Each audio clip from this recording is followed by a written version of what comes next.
കോഴിക്കോടുള്ള ഒരു അമ്മ ഉണ്ടായിരുന്നു. ആ അമ്മയെ ഞാൻ എപ്പോഴും സത്സംഗത്തിലിരിക്കുമ്പോൾ ആലോചിക്കുക, അമ്മ കഥ പറയാനായിട്ടിട്ട് ജീവിതത്തിൽ എന്തെങ്കിലും എനിക്ക് ഭഗവാന്റെ കഥ പറയാനായിട്ട് ഇങ്ങനെ സാധിക്കുമെന്ന് കൊതിച്ചിട്ടുണ്ടായിരുന്നു ഗുരുവായൂർ വെച്ചിട്ട്. അത് ഗുരുവായൂരപ്പൻ ഏറ്റെടുത്തോണ്ടാണ് ഇതുപോലെ. ആ അമ്മയുടെ പേര് പത്മിനി മേനോൻ എന്നാണ് ആ അമ്മയുടെ പേര്.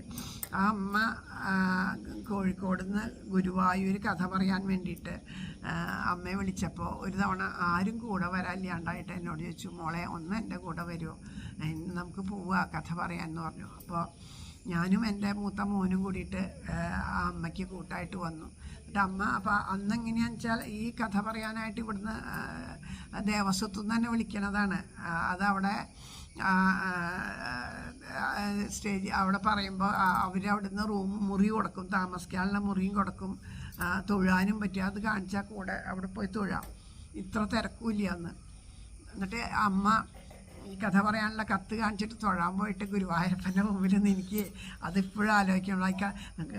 കണ്ണനാഴ്ച കത്ത് കിട്ടിയിട്ടോ, എനിക്ക് കത്ത് കിട്ടി, ഞാൻ വന്നുണ്ട്, വേണ്ടതുപോലെ കഥ പറയാൻ എന്നോട് സമ്മതിക്കണം കേട്ടോ, കണ്ണൻ വരണട്ടാ, തിരക്കാന്നവന് വരാണ്ടിരിക്കുന്നത്, കഥ കേൾക്കാൻ വരണട്ടാ, തെറ്റുണ്ടെങ്കിൽ പറഞ്ഞു തരണട്ടാ എന്നൊക്കെ പറഞ്ഞ് ഭഗവാനോട് വേറെ ഒന്നുമല്ല അമ്മ പ്രാർത്ഥിക്കണേ, ഇതാണ് പ്രാർത്ഥിക്കണം. അത് കഴിഞ്ഞ് ഗണപതിയുടെ അടുത്ത് കണ്ടിട്ട് അപ്പോൾ പറഞ്ഞു, അത് കഴിഞ്ഞിട്ട് ഗണപതിയോട് ഇതുപോലെ പറഞ്ഞു, ഉണ്ണിഗണോതിയെ ദേ ഗുരുവായൂരപ്പനാഴ്ച കത്ത് കിട്ടിയിട്ടാട്ടോ ഞാൻ വന്നേക്കണേ, യാതൊരു ഒന്നും കുഴപ്പമൊന്നും ഇല്ലാണ്ട് നീ എൻ്റെ കൂടെ ഉണ്ടാവണം കേട്ടോ, എൻ്റെ അടുത്ത് തന്നെ വന്നിരുന്നോളോട്ടോ, എന്തെങ്കിലും കാര്യം ഞാൻ തുമ്പിക്കൈ കൊണ്ടൊക്കെ ഇങ്ങനെ എന്നെ തൊട്ട് പറയണേ. അവർ വേറെ ഒരാളും അവിടെ നിൽക്കണത്, ചുറ്റും നിൽക്കണ ആൾക്കാർ കേൾക്കുന്നുണ്ടോ അതുകൊണ്ട് ഒന്നും നോക്കണില്ല, അവർ ശരിക്കും ഭഗവാനെ കണ്ട് സംസാരിക്കണ പോലെ. അത്രയും ഒരു ഭക്തിഭാവമാണ് അവർക്ക്.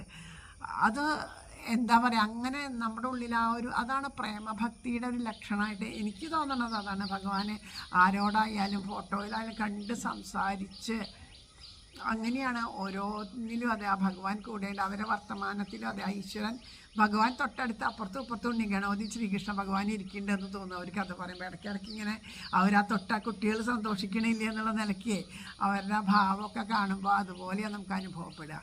അതാണ് ലക്ഷണമായ ഭക്തി എന്ന് പറയുമ്പോൾ. അതുപോലെയുള്ള ഭക്തി വേണം, വേറെ ഒന്നിനും വേണ്ടിയിട്ടല്ല. അവർക്ക് ആകെ ഇഷ്ടം ഈശ്വര കഥകൾ പറയാനാണ്.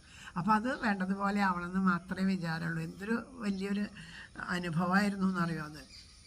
അവരുടെ കൂടെയൊക്കെ ഒന്ന് ചെന്ന് നിന്നത് കൊണ്ടാവും ഇന്ന് ഈ ഭഗവാന്റെ കഥകൾ അല്പമെങ്കിലും എനിക്കറിയാം. അതിൻ്റെ ഒരംശം പോലും പറയാൻ എനിക്കറിയില്ല. ആ അമ്മ പറയണതിൻ്റെ ഒരംശം പോലും ഞാൻ പറയണത് പോലെ അമ്മ പറയണതിൻ്റെ ഒരറ്റത്തേക്ക് എത്തണില്ല. പക്ഷേ കൊതിയുള്ളത് കൊണ്ട് ഭഗവാൻ ഇനി എപ്പോഴെങ്കിലുമൊക്കെ എന്തെങ്കിലുമൊക്കെ ഏതെങ്കിലുമൊക്കെ ഒരു ജന്മത്തിൽ അതുപോലെയൊക്കെ കഥ പറയാൻ പറ്റിയായിരിക്കും എന്നുള്ള കൊതിയോട് കൂടിയിട്ട് കാത്തിരിക്കുക എന്ന് മാത്രമേ ഉള്ളൂ. അത്രയാണ്. അപ്പോൾ അങ്ങനെ